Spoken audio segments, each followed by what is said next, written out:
Sean bienvenidos una vez más a su familia del Curso de Milagros. El día de hoy vamos a dar comienzo con un nuevo capítulo del libro de texto del Curso de Milagros. Capítulo 23. La guerra contra ti mismo. Introducción. ¿No te das cuenta de que lo opuesto a la flaqueza y a la debilidad es la impecabilidad? La inocencia es fuerza y nada más lo es. Los que están libres de pecado no pueden temer, pues el pecado, de la clase que sea, implica debilidad. El alarde de fuerza del que el ataque se quiere valer para encubrir la flaqueza no logra ocultarla, pues ¿cómo se iba a poder ocultar lo que no es real? Nadie que tenga un enemigo es fuerte y nadie puede atacar a menos que crea tener un enemigo. Creer en enemigos es, por lo tanto, creer en la debilidad. Y lo que es débil no es la voluntad de Dios. Y al oponerse a esta, se ha vuelto el enemigo de Dios. Y así se teme a Dios al considerársele una voluntad contraria. Qué extraña se vuelve en verdad esta guerra contra ti mismo.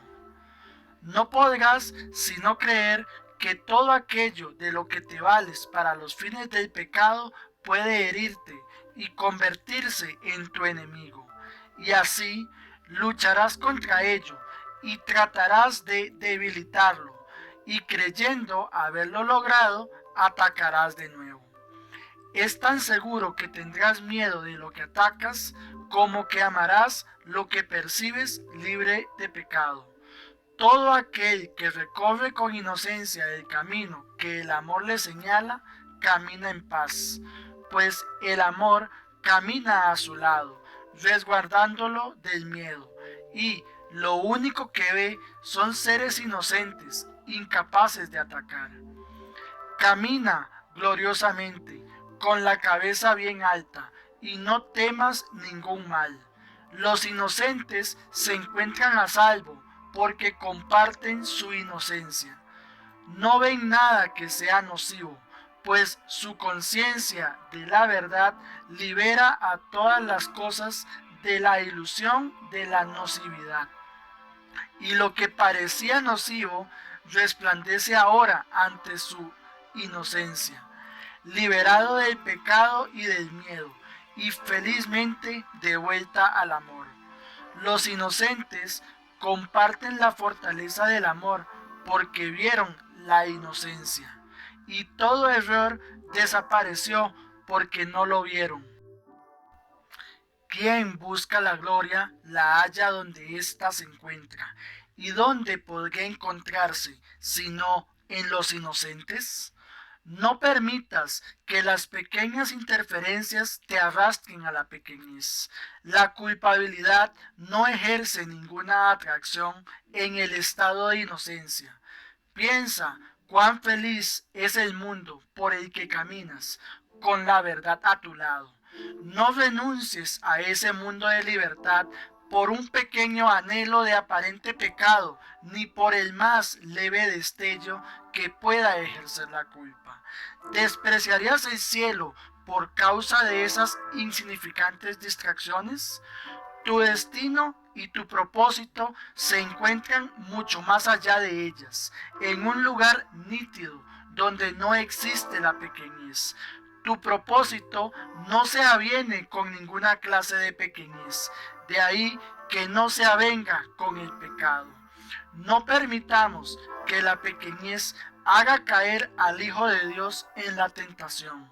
Su gloria está más allá de toda pequeñez, al ser tan inconmensurable e intemporal como la eternidad.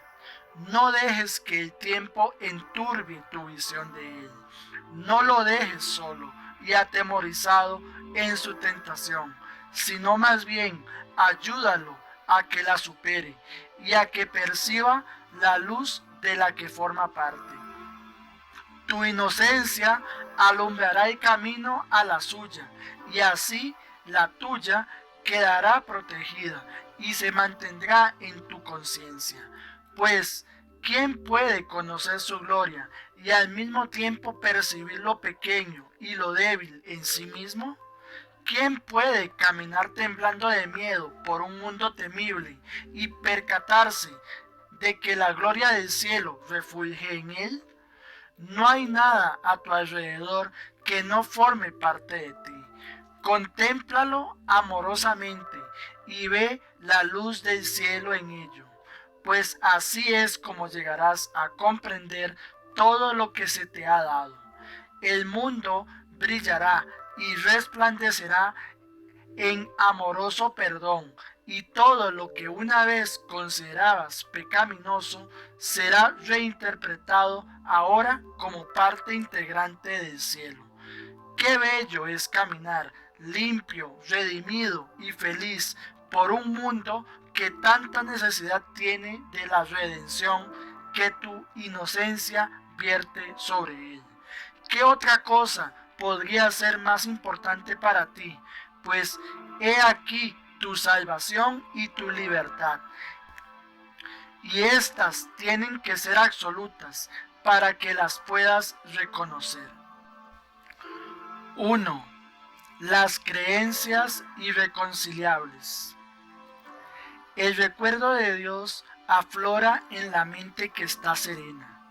No puede hacer acto de presencia allí donde hay conflicto, pues una mente en pugna consigo misma no puede recordar la mansedumbre eterna. Los medios de la guerra no son los medios de la paz, y lo que recuerda el belicoso no es amor. Si no se atribuyese valor a la creencia en la victoria, la guerra sería imposible. Si estás en conflicto, eso quiere decir que crees que el ego tiene el poder de salir triunfante. ¿Por qué otra razón si no te ibas a identificar con él? Seguramente te habrás percatado de que el ego está en pugna con Dios. Que el ego no tiene enemigo alguno es cierto, mas es igualmente cierto que cree firmemente tener un enemigo al que necesita vencer y que lo logrará. ¿No te das cuenta de que una guerra contra ti mismo sería una guerra contra Dios? Y en una guerra así, ¿es concebible la victoria? Y si lo fuese, ¿la desearías? La muerte de Dios, de ser posible, significaría tu muerte. ¿Qué clase de victoria sería esa? El ego marcha siempre hacia la derrota porque cree que puede vencerte. No obstante, Dios sabe que eso no es posible. Eso no es una guerra, sino la descabellada creencia de que es posible atacar y derrotar la voluntad de Dios. Te puedes identificar con esta creencia, pero jamás dejará de ser una locura. Y el miedo reinará en la locura y parecerá haber reemplazado al amor allí. Este es el propósito del conflicto. Y para aquellos que creen que es posible, los medios parecen ser reales. Ten por seguro que no es posible que Dios y el ego se puedan encontrar, o tú y el ego. En apariencia lo hacéis y formáis extrañas alianzas, basándoos en premisas que no tienen sentido, pues vuestras creencias convergen en el cuerpo, el hogar elegido del ego, y al que tú también consideras como el tuyo. Vuestro punto de encuentro es una equivocación, un error en cómo te consideras a ti mismo. El ego se une a una ilusión de ti que tú compartes con él. Las ilusiones, no obstante, no pueden unirse. Son todas lo mismo y no son nada. Su unión está basada en lo que no es nada, pues dos de ellas están tan desprovistas de sentido como una o mil. El ego no se une a nada, puesto que no es nada. Y la victoria que anhela está tan desprovista de sentido como él mismo. Hermano, la guerra contra ti mismo está llegando a su fin. El final de la jornada se encuentra en el lugar de la paz. ¿No te gustaría aceptar la paz que allí se te ofrece? Este enemigo contra el que has luchado como si fuese un intruso a tu paz se transforma ahí, ante tus propios ojos, en el portador de tu paz. Tu enemigo era Dios mismo, quien no sabe de conflictos, victorias o ataques de ninguna clase. El amor que te profesa es perfecto, absoluto y eterno. El Hijo de Dios en guerra contra su Creador es una condición tan ridícula como lo sería la naturaleza rugiéndole iracunda al viento, proclamando que él ya no forma parte de ella. ¿Cómo iba a poder la naturaleza decretar esto y hacer que fuese verdad? Del mismo modo, no es a ti a quien le corresponde decidir qué es lo que forma parte de ti y qué debe mantenerse aparte. Esta guerra contra ti mismo se emprendió para enseñarle al Hijo de Dios que Él no es quien realmente es y que no es el Hijo de su Padre. A tal fin, debe borrar de su memoria el recuerdo de Él. En la vida corporal, dicho recuerdo se olvida, y si piensas que eres un cuerpo, creerás haberlo olvidado. Mas la verdad nunca puede olvidarse de sí misma, y tú no has olvidado lo que eres. Solo una extraña ilusión de ti mismo, un deseo de derrotar lo que eres, es lo que no se acuerda. La guerra contra ti mismo no es más que una batalla entre dos ilusiones que luchan para diferenciarse la una de la otra, creyendo que la que triunfe será la verdadera. No existe conflicto alguno entre ellas y la verdad, ni tampoco son ellas diferentes entre sí. Ninguna de las dos es verdad. Por lo tanto, no importa qué forma adopten. Lo que las engendró es una locura y no pueden sino seguir formando parte de ello. La locura no representa ninguna amenaza contra la realidad, ni ejerce influencia alguna sobre ella.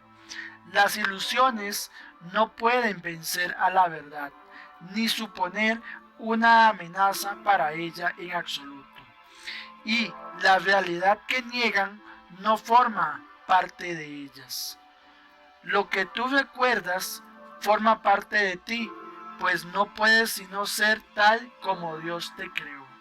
La verdad no lucha contra las ilusiones, ni las ilusiones luchan contra la verdad. Las ilusiones solo luchan entre ellas. Al estar fragmentadas, fragmentan a su vez. Pero la verdad es indivisible y se encuentra mucho más allá del limitado alcance de las ilusiones. Recordarás lo que sabes cuando hayas comprendido que no puedes estar en conflicto. Una ilusión acerca de ti mismo puede luchar contra otra, mas la guerra entre dos ilusiones es un estado en el que nada ocurre. No hay ni vencedor ni victoria, y la verdad se alza radiante, más allá del conflicto, intacta y serena en la paz de Dios. Los conflictos solo pueden tener lugar entre dos fuerzas. No pueden existir entre lo que es un poder y lo que no es nada. No hay nada que puedas atacar que no forme parte de ti. Y al atacarlo, das lugar a dos ilusiones de ti mismo en conflicto entre sí. Y esto ocurre siempre que contemplas alguna creación de Dios de cualquier manera que no sea con amor. El conflicto es temible, pues es la cuna del temor, mas lo que ha nacido de la nada no puede cobrar realidad mediante la pugna. ¿Por qué llenar tu mundo de conflictos contigo mismo? Deja que toda esa locura quede deshecha y vuélvete en paz al recuerdo de Dios, el cual brilla aún en tu mente serena. Observa cómo desaparece el conflicto que existe entre las ilusiones cuando se lleva ante la verdad, pues solo parece real si lo ves como una guerra entre verdades conflictivas, en la que la vencedora es la más cierta, la más real, y la que derrota a la ilusión que era menos real, que al ser vencida se convierte en una ilusión. Así pues, el conflicto es la elección entre dos ilusiones, una a la que se coronará como real y la otra que será derrotada y despreciada. En esta situación, el Padre jamás podrá ser recordado. Sin embargo, no hay ilusión que pueda invadir su hogar y alejarlo de lo que Él ama eternamente. Y lo que Él ama no puede sino estar eternamente sereno y en paz, porque es su hogar. Tú, su Hijo bien amado, no eres una ilusión, puesto que eres tan real y tan santo como Él. La quietud de tu certeza acerca de Él y de ti mismo es el hogar de ambos, donde moráis como uno solo y no como entes separados. Abre la puerta de su santísimo hogar y deja que el perdón elimine todo vestigio de la creencia en el pecado, la cual priva a Dios de su hogar y a su Hijo con él. No eres un extraño en la casa de Dios. Dale la bienvenida a tu hermano al hogar donde Dios mismo lo ubicó en serenidad y en paz, y donde mora con él. Las ilusiones no tienen cabida allí donde mora el amor, pues éste te protege de todo lo que no es verdad. Moras en una paz tan ilimitada como la de aquel que la creó, y a aquellos que quieren recordarlo a Él se les da todo. El Espíritu Santo vela su hogar, seguro de que su paz jamás puede ser perturbada. ¿Cómo iba a ser posible que el santuario de Dios se volviera contra sí mismo y tratase de subyugar al que allí mora?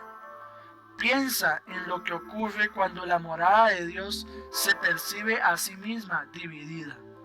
El altar desaparece, la luz se vuelve tenue y el templo del Santísimo se convierte en la morada del pecado. Y todo se olvida salvo las ilusiones. Las ilusiones pueden estar en conflicto porque sus formas son diferentes y batallan únicamente para establecer qué forma es real. Las ilusiones encuentran ilusiones, la verdad se encuentra a sí misma. El encuentro de las ilusiones conduce a la guerra, mas la paz se extiende a sí misma al contemplarse a sí misma. La guerra es la condición en la que el miedo nace, crece e intenta dominarlo todo. La paz es el estado donde mora el amor y donde busca compartirse a sí mismo. La paz y el conflicto son opuestos. Allí donde uno mora, el otro no puede estar. Donde uno de ellos va, el otro desaparece. Así es como el recuerdo de Dios queda nublado en las mentes que se han convertido en el campo de batalla de las ilusiones. Mas su recuerdo brilla muy por encima de esta guerra insensata, listo para ser recordado cuando te pongas de parte de la paz. 2. Las leyes del caos. Puedes llevar las leyes del caos ante la luz, pero nunca las podrás entender. Las leyes caóticas no tienen sentido, por lo tanto, se encuentran fuera de la esfera de la razón.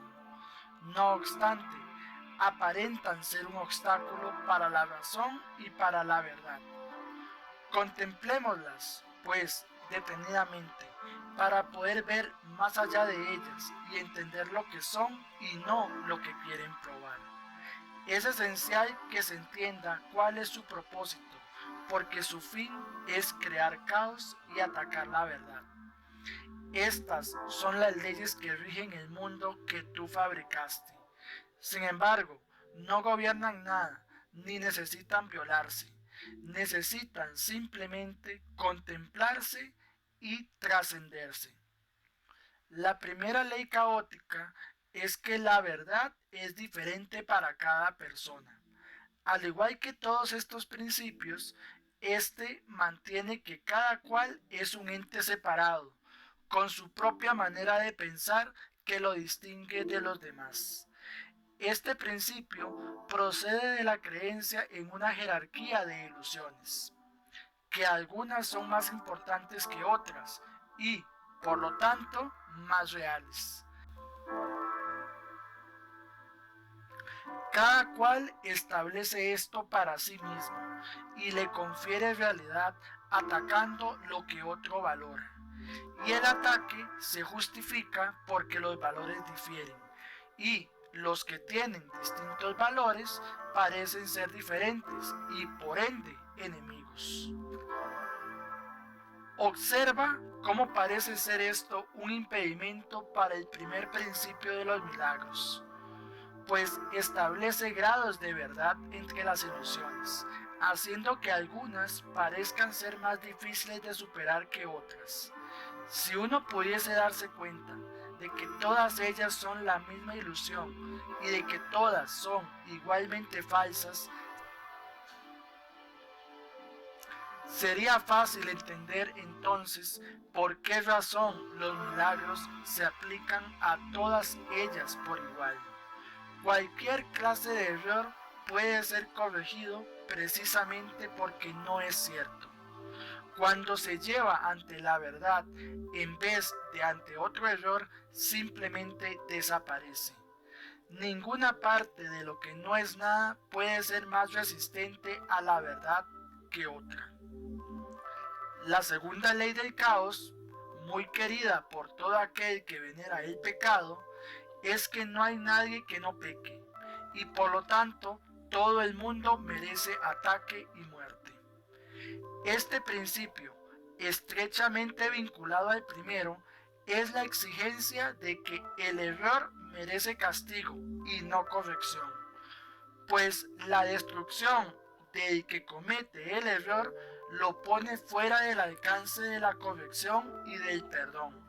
De este modo, interpreta lo que ha hecho como una sentencia irrevocable contra sí mismo, que ni siquiera Dios puede revocar. Los pecados no pueden ser perdonados, al ser la creencia de que el Hijo de Dios puede cometer errores por los cuales su propia destrucción se vuelve inevitable. Piensa en las consecuencias que esto parece tener en la relación entre padre e hijo. Ahora parece que nunca jamás podrán ser uno otra vez, pues uno de ellos no puede sino estar por siempre condenado y por el otro. Ahora son diferentes y por ende enemigos, y su relación es una oposición de la misma forma en que los aspectos separados del Hijo convergen únicamente para entrar en conflicto, mas no para unirse. Uno de ellos se debilita y el otro se fortalece con la derrota del primero.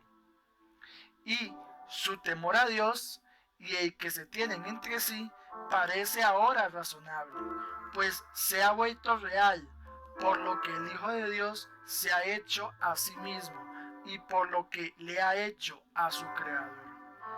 En ninguna otra parte es más evidente la arrogancia en la que se basan las leyes del caos que como sale a relucir aquí.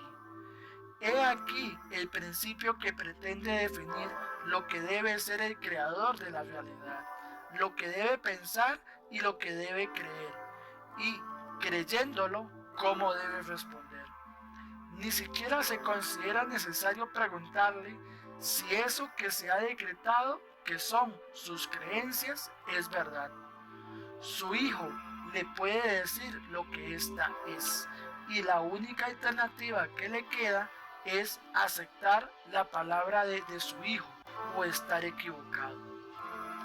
Esto conduce directamente a la tercera creencia descabellada, que hace que el caos parezca ser eterno.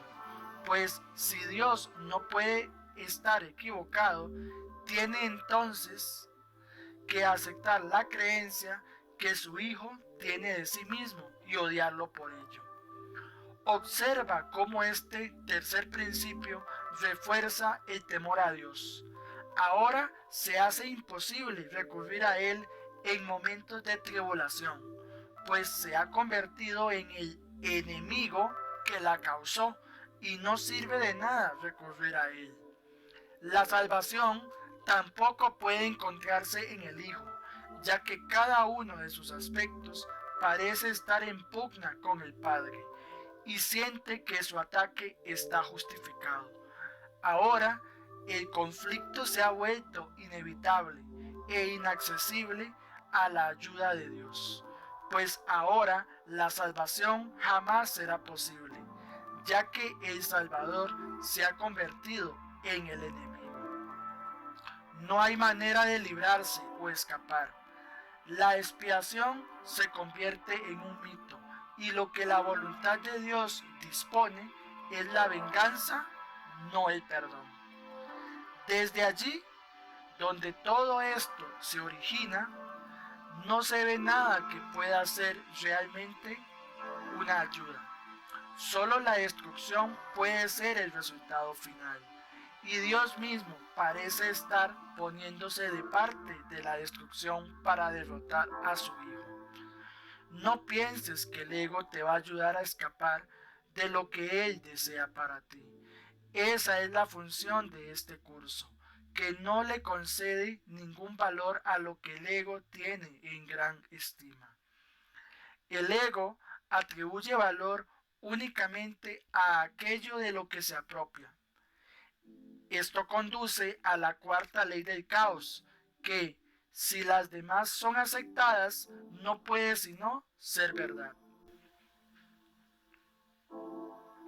Esta supuesta ley es la creencia de que haces tuyo aquello de lo que te apropias.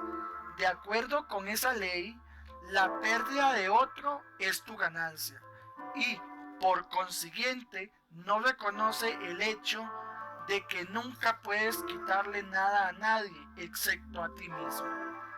Mas las otras tres leyes no pueden sino conducir a esto, pues los que son enemigos no se conceden nada de buen grado el uno al otro, ni procuran compartir las cosas que valoran. Y lo que tus enemigos ocultan de ti debe ser algo que vale la pena poseer, ya que lo mantienen oculto de ti. Todos los mecanismos de la locura se hacen patentes aquí. El enemigo que se fortalece al mantener oculto el valioso legado que debería ser tuyo, la postura que adoptas y el ataque que infliges, los cuales están justificados por razón de lo que se te ha negado, y la pérdida inevitable que el enemigo debe sufrir para que tú te puedas salvar. Así es como los culpables declaran su inocencia. Si el comportamiento inescrupuloso del enemigo no los forzara a este vil ataque, solo responderían con bondad. Pero en un mundo despiadado, los bondadosos no pueden sobrevivir, de modo que tienen que apropiarse de todo cuanto puedan o dejar que otros se apropien de lo que es suyo. Y ahora queda una vaga pregunta por contestar, que aún no ha sido explicada. ¿Qué es esa cosa tan preciada? Esa perla de inestimable valor, ese tesoro oculto que con justa indignación debe arrebatársele a este, el más pérfido y astuto de los enemigos. Debe ser lo que siempre has anhelado, pero nunca hallaste. Y ahora entiendes la razón de que nunca lo encontraras. Este enemigo te lo había arrebatado y lo ocultó donde jamás se te habría ocurrido buscar. Lo ocultó en su cuerpo, haciendo que éste sirviera de refugio para su culpa, de escondrijo de lo que es tuyo. Ahora su cuerpo se tiene que destruir y sacrificar para que tú puedas tener lo que te pertenece. La traición que él ha cometido exige su muerte para que tú puedas vivir, y así solo atacas en defensa propia. Pero, ¿qué es eso que deseas que exige su muerte? ¿Cómo puedes estar seguro de que tu ataque asesino está justificado a menos que sepas cuál es su propósito? Aquí es donde el último principio del caos acude en tu auxilio. Este principio alega que hay un sustituto para el amor. Esta es la magia que curará todo tu dolor, el elemento que falta que curaría tu locura. Esa es la razón de que tengas que atacar. He aquí lo que hace que tu venganza esté justificada. He aquí revelado el regalo secreto del ego, arrancado del cuerpo de tu hermano, donde se había ocultado con malicia y con odio hacia aquel a quien verdaderamente le pertenece. Él te quiere privar de ese ingrediente secreto que le daría significado a tu vida. El sustituto del amor, nacido de vuestra mutua enemistad, tiene que ser la salvación. Y no tiene sustituto, pues solo hay uno. Y así, el propósito de todas tus relaciones es apropiarte de él y convertirte en su dueño. Mas nunca podrás poseerlo del todo, y tu hermano jamás cesará de atacarte por lo que le robaste. La venganza de Dios contra vosotros dos tampoco cesará, pues en su locura Él tiene también que poseer ese sustituto del amor y destruiros a ambos. Tú, que crees ser cuerdo y caminar por tierra firme en un mundo en el que se puede encontrar significado, considera lo siguiente. Estas son las leyes en las que parece basarse tu cordura. Estos son los principios que hacen que el suelo que pisas parezca firme. Y es ahí donde tratas de encontrar significado. Esas son las leyes que promulgaste para tu salvación. Apoyan firmemente el sustituto del cielo que prefieres. Ese es su propósito, pues para eso es para lo que fueron promulgadas. No tiene objeto preguntar qué significado tienen. Eso es obvio. Los medios de la locura no pueden sino ser dementes. ¿Estás tú igualmente seguro de que comprendes que su objetivo es la locura? Nadie desea la locura, ni nadie se aferra a su propia locura si ve que eso es lo que es. Lo que protege a la locura es la creencia de que es verdad. Usurpar el lugar de la verdad es la función de la demencia, y para poder creer en ella tiene que considerarse la verdad. Y si es la verdad, entonces su opuesto, que antes era la verdad, tiene que ser ahora la locura. Tal inversión en la que todo está completamente al revés, en la que la demencia es cordura las ilusiones verdad, el ataque bondad, el odio amor y el asesinato bendición, es el objetivo que persiguen las leyes del caos. Esos son los medios que hacen que las leyes de Dios parezcan estar invertidas. Ahí las leyes del pecado parecen mantener cautivo al amor y haber puesto al pecado en libertad. Esos no parecen ser los objetivos del caos, pues gracias a la gran inversión parecen ser las leyes del orden. ¿Cómo podría ser de otra manera? El caos es la ausencia total del orden y de leyes. Para que se pueda creer en él, sus aparentes leyes tienen que percibirse como reales. Su objetivo de demencia tiene que verse como cordura. Y el miedo, con labios mortecinos y ojos que no ven, obcecado y de aspecto horrible, es elevado al trono del amor, su moribundo conquistador, su sustituto, el que te salva de la salvación. Cuán bella hacen lucir a la muerte las leyes del miedo. Dale gracias al héroe que se sentó en el trono del amor y que salvó al Hijo de Dios para entregárselo al miedo y a la muerte. Sin embargo, ¿cómo es posible que se pueda creer en semejantes leyes? Hay un extraño mecanismo que hace que ello sea posible. Es algo que nos resulta familiar, pues hemos visto en innumerables ocasiones cómo parece funcionar. En realidad no funciona en absoluto, mas en sueños, donde los protagonistas principales son solo sombras, parece ser muy poderoso.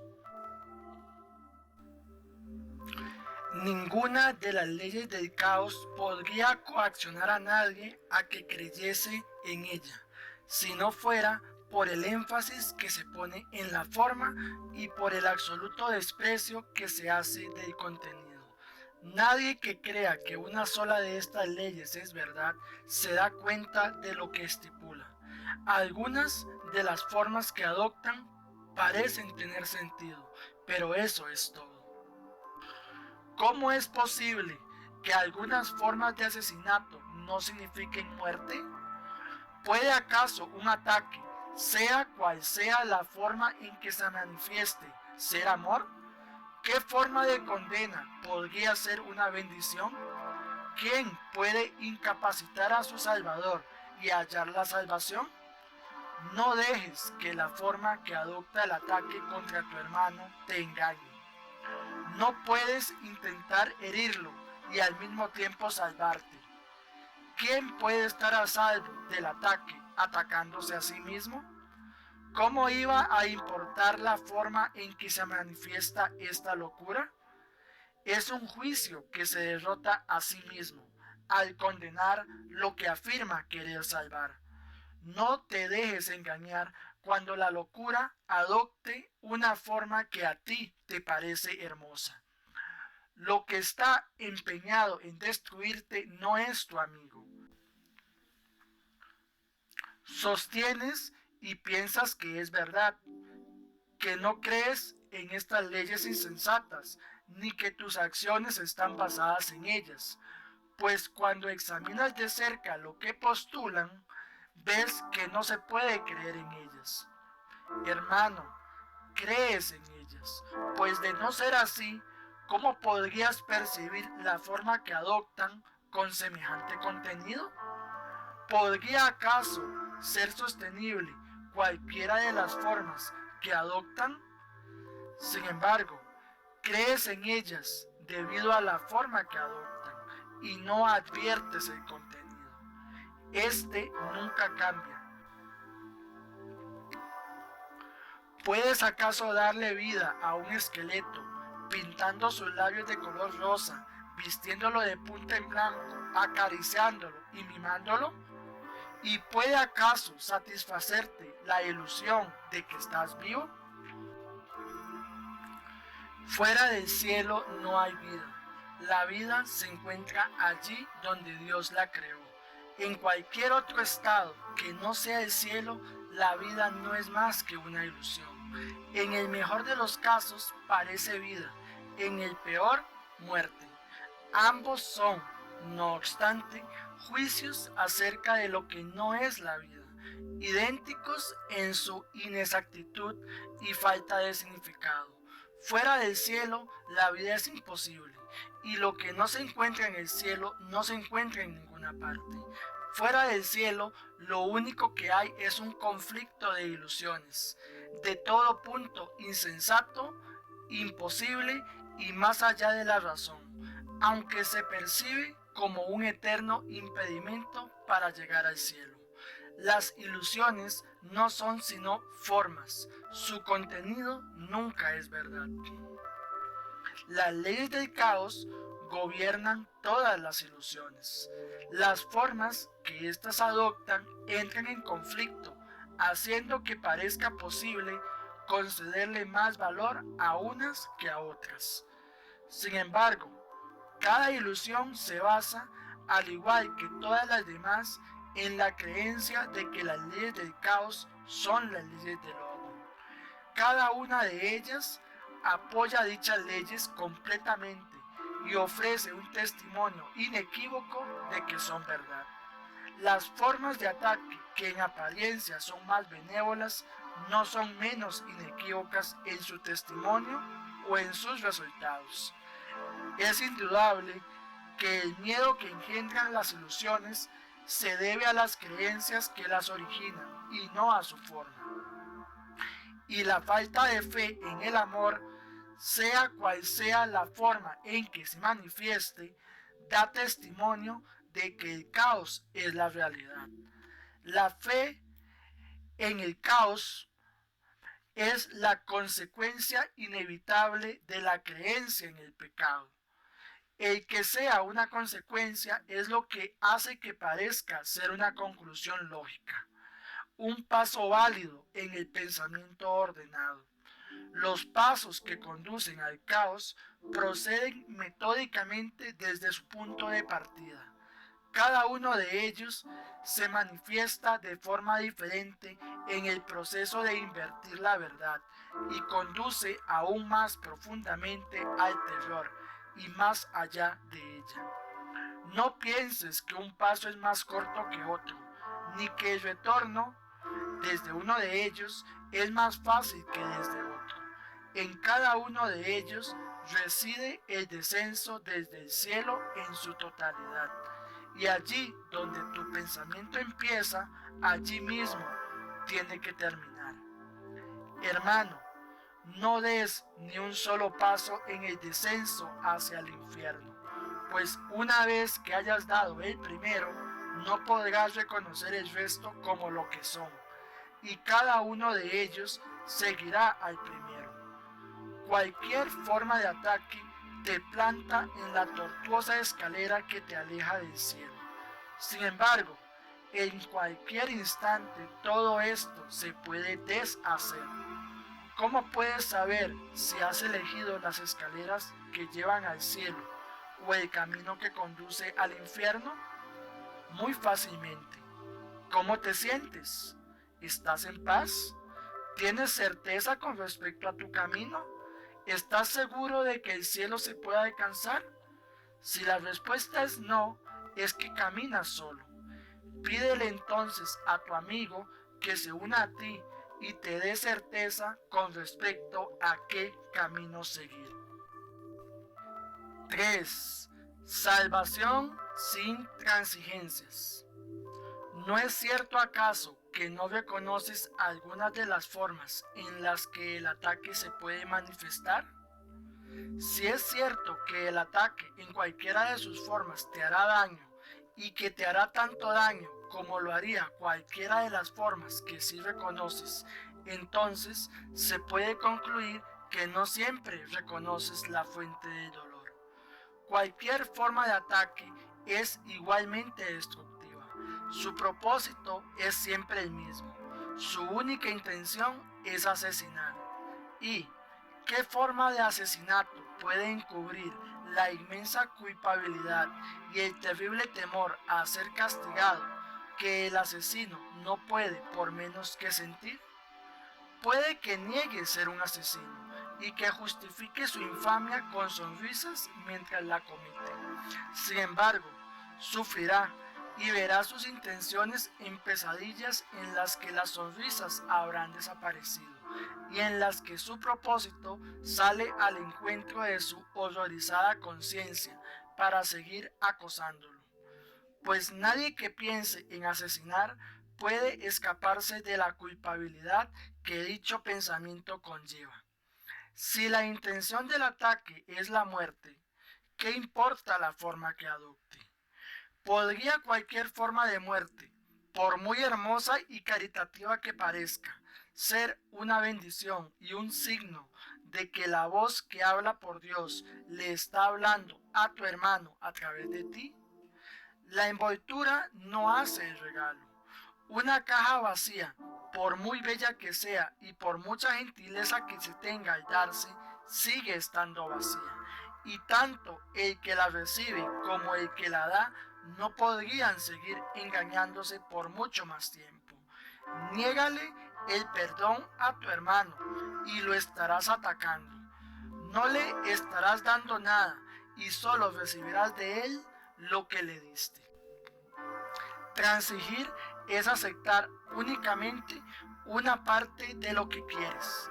Es tomar solo un poco y renunciar al resto. La salvación no renuncia a nada. Se les concede a todos enteramente. Si se le permite la entrada a la idea de transigir, se pierde la conciencia del propósito de la salvación, porque no se reconoce. Dicho propósito se niega cuando la idea de transigir se ha aceptado, pues es la creencia de que la salvación es imposible. La idea de transigir mantiene que puedes atacar un poco, amar un poco y ser consciente de la diferencia.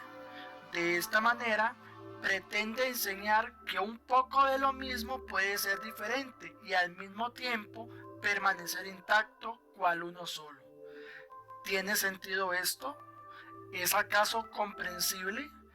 Este curso es fácil precisamente porque no transige en absoluto.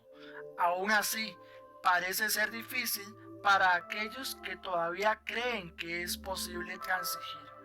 No se dan cuenta de que si lo fuera, la salvación sería un ataque.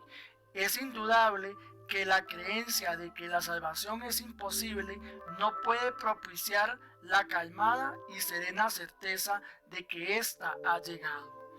El perdón no se puede negar solo un poco. Tampoco es posible atacar por una razón y amar por otra, y entender lo que es el perdón. ¿No te gustaría poder reconocer lo que constituye un asalto a tu paz si esa es la única manera de no perderla de vista? Si no la defiendes, puedes mantenerla brillando ante tu visión, eternamente diáfana y sin jamás perderla de vista. Los que creen que es posible defender la paz y que está justificado atacar en su nombre, no pueden percibir que la paz se encuentra dentro de ellos. ¿Cómo iban a saberlo? ¿Cómo iban a poder aceptar el perdón y al mismo tiempo seguir albergando la creencia de que algunas formas de asesinato mantienen la paz a salvo? ¿Cómo iban a estar dispuestos a aceptar el hecho de que su brutal propósito va dirigido contra ellos mismos? Nadie se une a su enemigo ni comparte su propósito, y nadie transige con un enemigo sin seguir odiándolo por razón de lo que éste le privó. No confundas una tregua con la paz, ni la transigencia con el escape del conflicto. Haber sido liberado del conflicto significa que éste ha cesado. La puerta está abierta. Te has retirado del campo de batalla. No te has quedado allí con la esperanza cobarde de que el conflicto no se reanude solo porque los cañones se han acallado por un momento y el miedo que asola el lugar de la muerte no es evidente. En un campo de batalla no hay seguridad. Lo puedes contemplar a salvo desde lo alto, sin que te afecte, pero dentro de él no puedes encontrar ninguna seguridad. Ni uno solo de los árboles que aún quedan en pie puede ofrecerte cobijo. Ni una sola fantasía de protección puede servir de escudo contra la fe en el asesinato. He aquí el cuerpo, vacilando entre el deseo natural de comunicarse y la intención antinatural de asesinar y de morir. ¿Crees que puede haber alguna forma de asesinato que ofrezca seguridad? ¿Podría acaso la culpa estar ausente de un campo de batalla? 4. Por encima del campo de batalla. No sigas estando en conflicto, pues sin ataque no puede haber guerra. Tenerle miedo a Dios es tenerle miedo a la vida, no a la muerte. Sin embargo, Dios sigue siendo el único refugio. En Él no hay ataques, ni el cielo se ve acechado por ninguna clase de ilusión. El cielo es completamente real. En Él las diferencias no tienen cabida y lo que es lo mismo no puede estar en conflicto. No se te pide que luches contra tu deseo de asesinar, pero sí se te pide que te des cuenta de que las formas que dicho deseo adopta encubren la intención del mismo. Y es eso lo que te asusta, no la forma que adopta. Lo que no es amor es asesinato. Lo que no es amoroso no puede sino ser un ataque. Toda ilusión es un asalto contra la verdad y cada una de ellas es una agresión contra la idea del amor, porque éste parece ser tan verdadero como ellas. Mas, ¿qué puede ser igual a la verdad y sin embargo diferente? El asesinato y el amor son incompatibles. Si ambos fueran ciertos, tendrían entonces que ser lo mismo e indistinguibles el uno del otro, y así deben serlo para aquellos que ven al Hijo de Dios como un cuerpo. Pero no es el cuerpo lo que es como el creador del Hijo, y lo que carece de vida no puede ser el Hijo de la vida. ¿Puede acaso el cuerpo extenderse hasta abarcar todo el universo? ¿Puede acaso crear y ser lo que crea? ¿Y puede ofrecerle a sus creaciones todo lo que Él es sin jamás sufrir pérdida alguna? Dios no comparte su función con un cuerpo. Él le encomendó a su Hijo la función de crear porque es la suya propia. Creer que la función del Hijo es asesinar no es un pecado, pero sí es una locura. Lo que es lo mismo no puede tener una función diferente. La creación es el medio por el que Dios se extiende a sí mismo, y lo que es suyo no puede sino ser de su Hijo también. Pues o bien el Padre y el Hijo son asesinos, o bien ninguno lo es.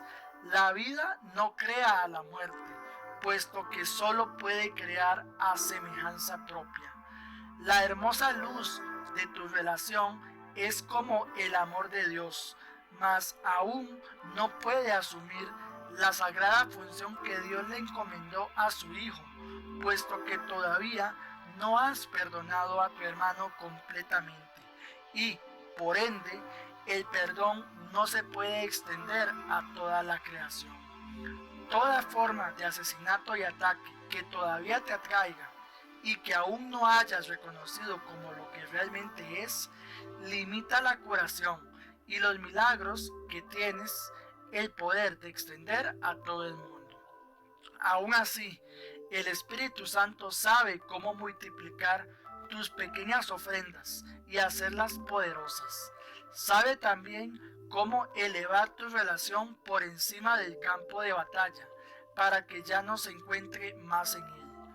Esto es lo único que tienes que hacer. reconocer que cualquier forma de asesinato no es tu voluntad. Tu propósito ahora es pasar por alto el campo de batalla. Elévate y desde un lugar más alto, contémplalo. Desde ahí, tu perspectiva será muy diferente. Aquí, en medio de él, ciertamente parece real. Aquí has elegido ser parte de él. Aquí, tu elección es asesinar. Mas desde lo alto, eliges los milagros en vez del asesinato. Y la perspectiva que procede de esta elección demuestra que la batalla no es real y que es fácil escaparse de ella. Los cuerpos pueden batallar, pero el choque entre formas no significa nada, y este cesa cuando te das cuenta de que nunca tuvo comienzo. ¿Cómo ibas a poder percibir una batalla como inexistente si participas en ella? ¿Cómo ibas a poder reconocer la verdad de los milagros si el asesinato es tu elección? Cuando la tentación de atacar se presente para anular tu mente y volverla asesina, recuerda que puedes ver la batalla desde más arriba. Incluso cuando se presenten formas que no reconoces, conoces las señales, una punzada de dolor, un ápice de culpa, pero sobre todo, la pérdida de la paz. Conoces esto muy bien. Cuando se presenten, no abandones tu lugar en lo alto, sino elige inmediatamente un milagro en vez del asesinato. Y Dios mismo, así como todas las luces del cielo, se inclinarán tiernamente ante ti para apoyarte, pues habrás elegido permanecer donde Él quiere que estés. Y no hay ilusión que pueda atacar la paz de Dios cuando Él está junto a su Hijo. No contemples a nadie desde dentro del campo de batalla, pues lo estarías viendo desde un lugar que no existe. No tienes un punto de referencia desde el que observar y desde el que lo que ves pueda tener significado, pues solo los cuerpos pueden atacar y asesinar. Y si este es tu propósito, eso quiere decir que eres un cuerpo. Solo los propósitos unifican, y aquellos que comparten un mismo propósito son de un mismo pensar. El cuerpo de por sí no tiene propósito alguno, y no puede sino ser algo solitario. Desde abajo no se puede trascender, pero desde arriba las limitaciones que les imponen a aquellos que todavía batallan desaparecen y se hace imposible percibirlas. El cuerpo se interpone entre el Padre y el cielo que Él creó para su Hijo, precisamente porque no tiene ningún propósito. Piensa en lo que se les concede a los que comparten el propósito de su Padre, sabiendo que es también el suyo. No tienen necesidad de nada. Cualquier clase de pesar es inconcebible. Son conscientes únicamente de la luz que aman y solo el amor brilla sobre ellos para siempre. El amor es su pasado, su presente y su futuro, siempre el mismo, eternamente pleno y completamente compartido. Saben que es imposible que su felicidad pueda jamás sufrir cambio alguno. Tal vez pienses que en el campo de batalla todavía hay algo que puedes ganar. Sin embargo, ¿podría ser eso algo que te ofreciese una calma perfecta y una sensación de amor tan profunda y serena que ninguna sombra de duda pudiera jamás hacerte perder la certeza? ¿Y podría ser algo que durase eternamente? Los que son conscientes de la fortaleza de Dios jamás podrían pensar en batallas. ¿Qué sacarían con ello sino la pérdida de su perfección? Pues todo aquello por lo que se lucha en el campo de batalla tiene que ver con el cuerpo, con algo que éste parece ofrecer o poseer. Nadie que sepa que lo tiene todo podría buscarse limitaciones ni valorar las ofrendas del cuerpo. La insensatez de la conquista resulta evidente desde la serena esfera que se encuentra por encima del campo de batalla. ¿Qué puede estar en conflicto con lo que lo es todo? ¿Y qué hay que, ofreciendo menos, pudiera ser más deseable? ¿A quien que esté respaldado por el amor de Dios podría resultarle difícil elegir entre los milagros y el asesinato? Fin del capítulo 23 del libro de texto de un curso de milagros. Si te ha gustado escuchar el capítulo 23 del libro de texto de un curso de milagros, suscríbete a nuestra comunidad para que seamos cada vez más y puedas escuchar los siguientes capítulos. Déjanos también por acá abajo en los comentarios qué te ha parecido este capítulo y comparte este video con quienes también estén escuchando los capítulos del libro de texto de un curso de milagros.